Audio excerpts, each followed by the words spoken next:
Thomas Sankara was a leader that I have great respect for, and I do not disagree with celebrating his accomplishments or achievements in any way, shape, or form. However, what I do disagree with is how a lot of people, especially those on social media, tend to paint him as being the perfect socialist leader and ignore that he fell into many of the same pitfalls that other 20th century socialist leaders did. Thus, I'll spend the first part of this video discussing misconceptions about Sankara, about how the people of Burkina Faso viewed him, the international community viewed him, and the reality of his leadership, and then in the second part of the video, I'll get on to how this represents how oftentimes we have a skewed historical perspective of leaders who died early and were only in power for a few years, like Lenin or Hugo Chavez, and how this impacts the way we remember them. One element of Sankara's leadership that often goes undiscussed is the economy. Under Sankara, he increased government spending by as much as 40% in some areas to launch a variety of ambitious social programs, but simultaneously defaulted on debts from the IMF, meaning that they had no real way to fund them.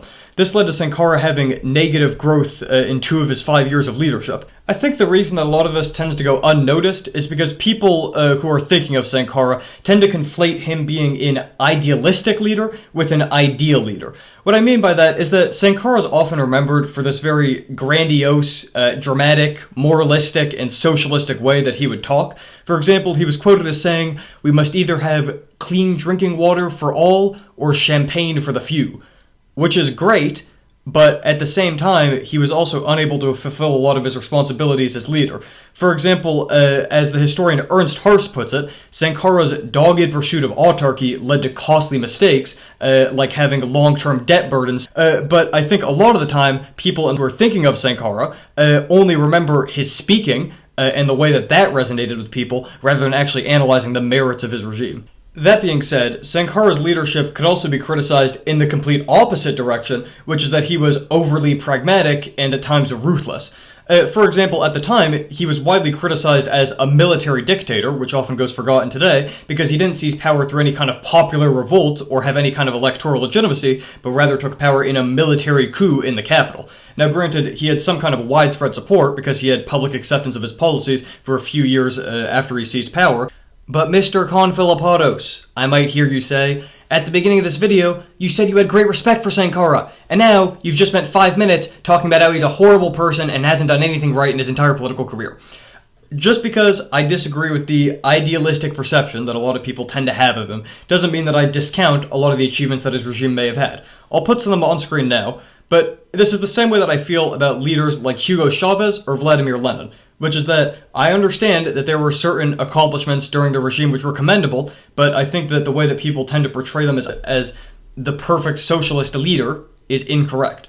And I think these 3 leaders are also similar in the reason that people have this skewed historical perspective on them, which is that they all died during a period of relative prosperity. Now that doesn't mean that everything was great during the end of their leadership. Like I said, Sankara had stagnating economic growth, and Vladimir Lenin lost power when died when the country was basically on the brink of falling apart.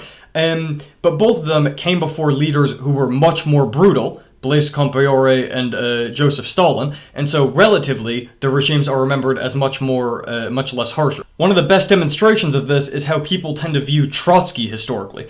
Any 20th century Russian historian will tell you Trotsky was a brutal, violent leader who sought to use the military to repress opposition.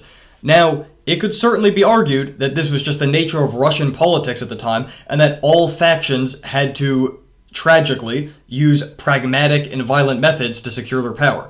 However, what a lot of people think is that he was just a perfect individual who did not want to do anything against the holy principles of socialism whatsoever, and I think the main reason they think that is just because he was the guy who was against Stalin. And people forget that relatively, they were pretty close. And the same thing rings true with Sankara and Compaoré. Sankara used state oppression to implement his policies and maintain his regime's power. Now, you could certainly argue from a lot of different perspectives that this was justified in some capacity because of the rapid development that he brought to the country and the substantial humanitarian achievements under his leadership. However, just because Sankara came before Compaoré, who was a much more unapologetically brutal leader, I think that in retrospect, a lot of people tend to frame him up as being perfect, and as I keep saying, having an idealistic perception of him, just because relatively he wasn't as bad. but they discount a lot of the characteristics of his regime, which actually defined it to the people at the time. Obviously, one main takeaway from this video is to just be a bit skeptical of the perception of Thomas Sankara perpetrated on social media. Like I said, he's an individual who I have great respect for, but like any leader, he was imperfect. Also, it's important to remember that our historical perspective on events and figures tends to be framed up relative to the time, so when possible, we should try to take a more objective perspective on what they would actually be like relative to today's standards, or whatever standards we're comparing other stuff at the time to, like holding Trotsky and Stalin to the same standards. If you enjoyed this video, please check out my last one, Will Venezuela Invade Guyana at 3 a.m.? It's quite tonally different.